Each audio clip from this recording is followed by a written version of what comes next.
Dalam penerbangan yang melewati barisan pegunungan Andes, sebuah tim nasional rugby yang tergabung di tim muda Uruguay berangkat untuk melakukan pertandingan tandang ke Chili. Ada beberapa pemain yang membawa keluarganya, dan hampir semuanya bersemangat karena pesawat hanya disewa oleh tim tersebut.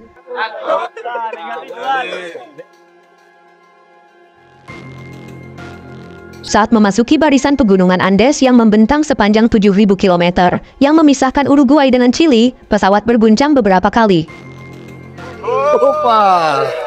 Pelatih menjelaskan kalau perubahan suhu yang cepat saat masuk ke pegunungan Andes adalah penyebab turbulensi terjadi. Mengira turbulensi akan segera selesai, pesawat harus menghadapi awan tebal yang membuat semua penumpang makin panik. Sang pilot berusaha menaikkan ketinggian untuk menghindari permukaan gunung, namun pesawat kehilangan daya angkatnya sehingga semua penumpang ketakutan. Akhirnya pesawat berhasil keluar dari awan tebal, namun sayangnya jarak dengan puncak gunung di depannya sangatlah dekat. Pesawat pun menabrak gunung yang menyebabkan bagian ekor dan sayap terpisah, sementara badan pesawat meluncur cepat ke bawah. Beberapa ratus meter kemudian, badan pesawat menabrak gundukan salju, yang menciptakan efek domino sehingga penumpang ada yang terjepit dan terpental. Penumpang yang tidak cedera pun membantu penumpang lainnya yang terjebak, sementara yang lainnya syok dengan kematian sahabat dan keluarganya. Roberto yang kebetulan mahasiswa kedokteran, melakukan pertolongan pertama pada korban yang mengalami patah tulang dan sebagainya. Saat memeriksa ruang kemudi, mereka mengetahui kalau pilot sudah sekarat dan tak mampu berbicara karena pendarahan parah. Komunikasi radio pun tidak berfungsi karena baterai aki yang ada di bagian ekor pesawat sudah terpisah. Tanggal 13 Oktober tahun 1972 merupakan hari pertama mereka terjebak dengan suhu dingin yang ekstrim. Marcelo berdiskusi dengan yang lainnya, dan semuanya sepakat untuk mengeluarkan 11 korban yang meninggal agar mudah dievakuasi saat tim penyelamat datang. Saat malam tiba, Numa dan semua penumpang yang selamat merasakan dingin yang sangat menusuk tulang, walaupun badan pesawat sudah ditutup. Keesokan paginya, setelah melewati malam yang panjang, mereka kembali berdiskusi untuk mengeluarkan perlengkapan yang tidak dibutuhkan dan mengumpulkan makanan yang ditemukan. Sebisa mungkin makanan dibagi rata dengan porsi kecil agar cukup sampai datangnya tim penyelamat. Beberapa jam menunggu sampai siang, mereka tidak menemukan tanda-tanda tim SAR akan datang dan tak bisa menghubungi siapapun karena HP baru ditemukan pada tahun 83. Di hari kedua tersebut, mereka memutuskan untuk menutup lubang-lubang kecil yang masih terdapat celah agar badan pesawat lebih rapat dan berharap malam ini tidak sedingin malam kemarin. Keesokan paginya, Nando yang merupakan kapten tim rugby tersebut sadar dari pingsannya dan mengetahui kalau adik perempuannya masih hidup sehingga dirinya langsung merangkak ke sana. Di hari ketiga itu, Adolfo membuat alat dari lembaran besi agar salju cepat mencair untuk bisa diminum semuanya. Ketika melihat pesawat penyelamat melintas, mereka memposisikan tas membentuk tanda silang dan memantulkan cahaya matahari. Melihat sayap pesawat berubah arah, semuanya berteriak gembira karena berpikir pesawat tersebut melihat keberadaan mereka. Namun setelah beberapa jam menunggu, tidak ada tanda-tanda apapun lagi jikalau tim penyelamat akan datang, sehingga semuanya frustasi. Karena tidak tahu akan bertahan sampai berapa hari, Marcelo mempunyai ide untuk membuat tempat tidur darurat dengan menggunakan perlengkapan yang ada di dalam pesawat, sehingga korban yang terluka bisa lebih nyaman. Mereka kemudian berencana mengambil baterai radio yang ada di ekor pesawat dan mengira kalau jaraknya tidak terlalu jauh dari sini. Adolfo pun membuat kacamata dari jendela pesawat untuk melindungi matanya dari suhu dingin sebelum berangkat. 4 orang kemudian menjalankan misi mengambil baterai pesawat, sementara yang lain menunggu di badan pesawat. Saat beberapa ratus meter berjalan dengan tidak membawa perbekalan apapun, Adolfo berbalik ke belakang dan menyaksikan kalau badan pesawat sudah tak terlihat sama sekali. Tanpa diduga, terjadi longsor dari kejauhan, dan Numa menyarankan untuk tetap melanjutkan sebelum jalur tertutup salju, namun Adolfo menolak karena tidak yakin perjalanan ini akan berhasil. Beberapa hari berlalu dengan makanan yang sudah habis, semuanya mulai kelaparan, apalagi beberapa orang warna air kencingnya sudah berubah jadi hitam. Adolfo yang realistis terhadap keadaan, melempar ide untuk memakan mayat yang ada di luar, akan tetapi penolakan langsung dia terima. Berhari-hari tanpa makanan dan sempat mencoba lumut di batu, sebagian besar mulai berpikir pendek dengan terpaksa memakan benda yang ada, seperti rokok dan tali sepatu, sementara yang sebagian lain masih menahan laparnya.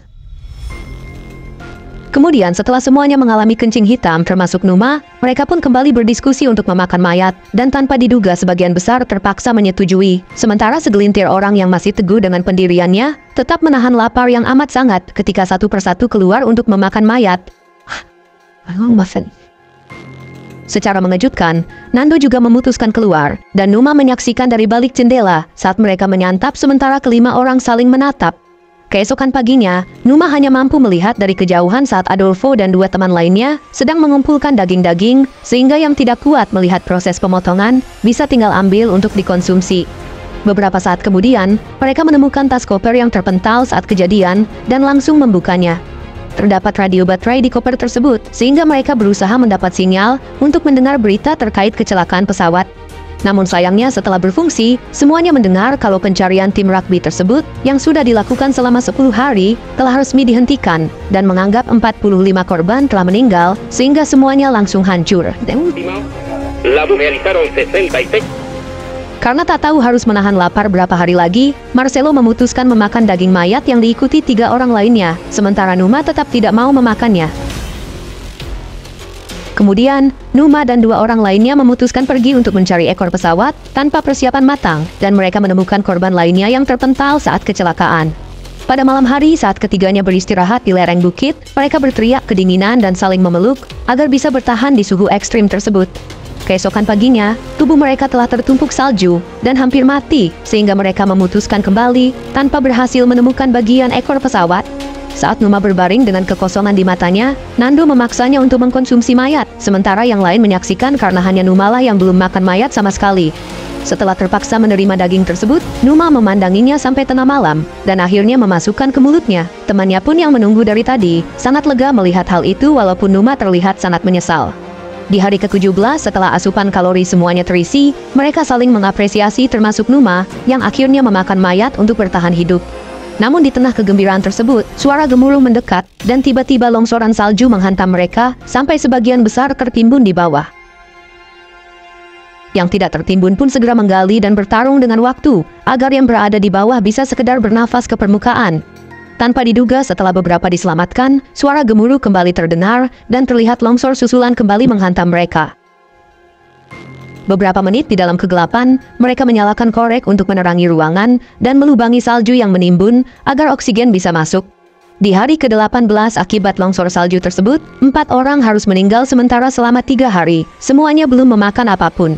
Sebagian pun memutuskan untuk memanfaatkan mayat yang ada sekarang. Namun karena proses pemotongan dilakukan di ruangan yang sama, membuat Numa bergerak agar selamanya tidak terjebak. Dia berusaha memecahkan kaca jendela dengan kakinya, namun sayang kakinya harus terluka akibat pecahan kaca. Beberapa menit tetap berusaha, akhirnya Numa bisa menembus timbunan salju setinggi 4 meter yang membuat semuanya bisa keluar dari sana. Nando yang melihat matahari mulai muncul, menyarankan untuk menggali badan pesawat sebelum salju mengeras, sehingga mereka pun bahu-membahu, dan sebelum malam tiba, badan pesawat bisa dimasuki kembali.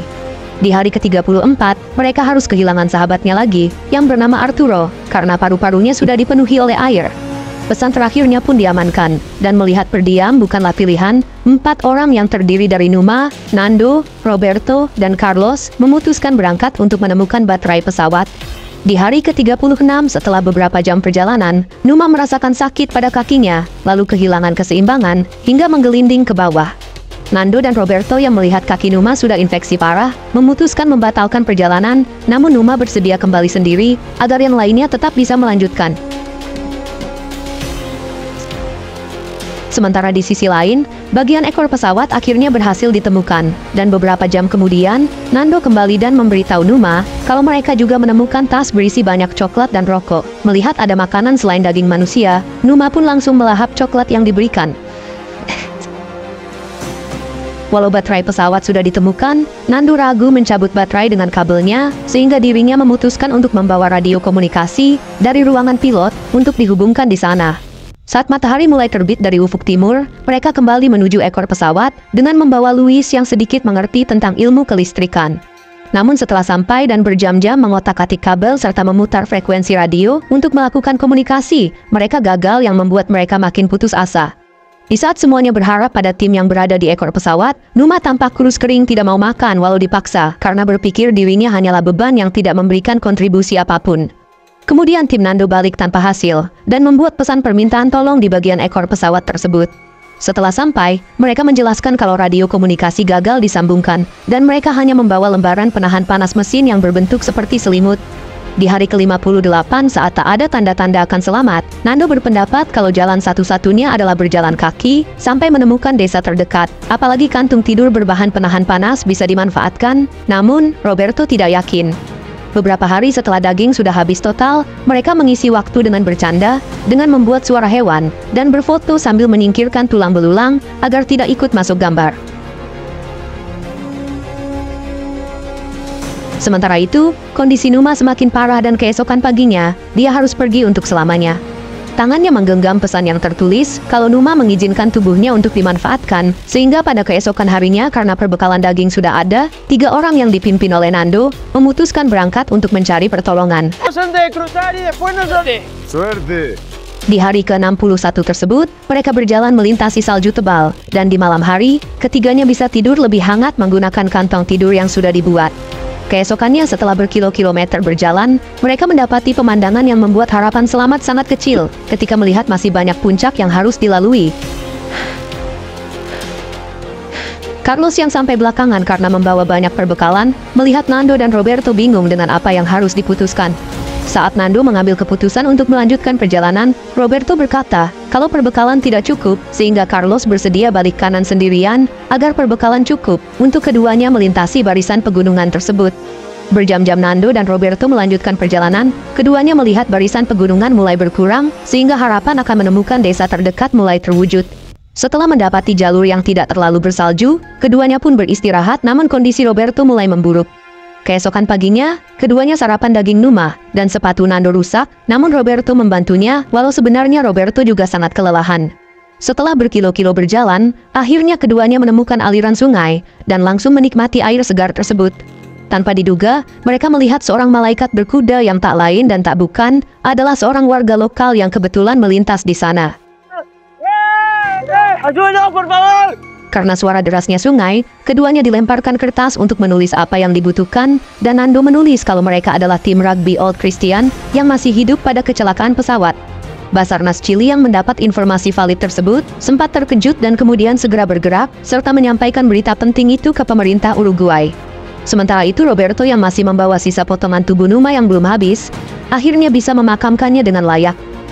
Untuk pertama kalinya setelah 71 hari sejak kecelakaan, Nando dan Roberto bisa makan makanan lezat. Namun di saat itu, awak media berbondong-bondong datang dan tak ragu bertanya apa yang mereka makan selama bertahan hidup. Di sisi lain, 14 korban yang masih menunggu di badan pesawat bahagia mendengar berita di radio kalau Nando dan Roberto berhasil ditemukan, serta tim SAR akan segera menjemput mereka. Gustavo pun segera menyiapkan barang-barang peninggalan korban yang meninggal dan memasukkannya ke dalam satu tas, sementara Adolfo bingung harus diapakan sisa tulang belulang yang bertebaran di badan pesawat. Sebelum tim SAR datang, mereka sebisa mungkin merapikan penampilan dan beberapa ada yang mengambil perlengkapan pesawat untuk kenang-kenangan. Dengan diarahkan oleh Nando, 2 helikopter menuju ke badan pesawat dan beberapa menit kemudian, mereka tiba yang disambut dengan penuh sukacita. Wartawan pun merekam momen tersebut sebelum helikopter mendarat, dan kemudian satu persatu masuk ke dalam yang mengakhiri siksaan mereka selama 71 hari di tengah luasnya pegunungan Andes. Pada tanggal 22 Desember 1972, dari total 45 orang yang terdiri dari 40 penumpang serta 5 kru pesawat, hanya 16 orang yang bisa selamat. Hiruk-pikuk pun menggema di seluruh dunia, dan di awal semuanya menganggap ke-16 korban selamat tersebut sebagai pahlawan, sebelum berita mengenai aksi kanibalisme menyebar luas. Perawatan intensif segera dilakukan, dan selama 71 hari, akhirnya mereka bisa mandi, sementara sebagian masih tak percaya kalau dirinya bisa selamat. Sanak famili yang baru sampai pun segera menemui mereka dalam keadaan campur aduk, dan di saat hari mulai gelap, 16 orang tersebut tidak ada yang bisa tidur, karena bingung mengapa hanya mereka yang bisa selamat, sehingga di malam pertama, mereka tetap berkumpul di satu ruangan.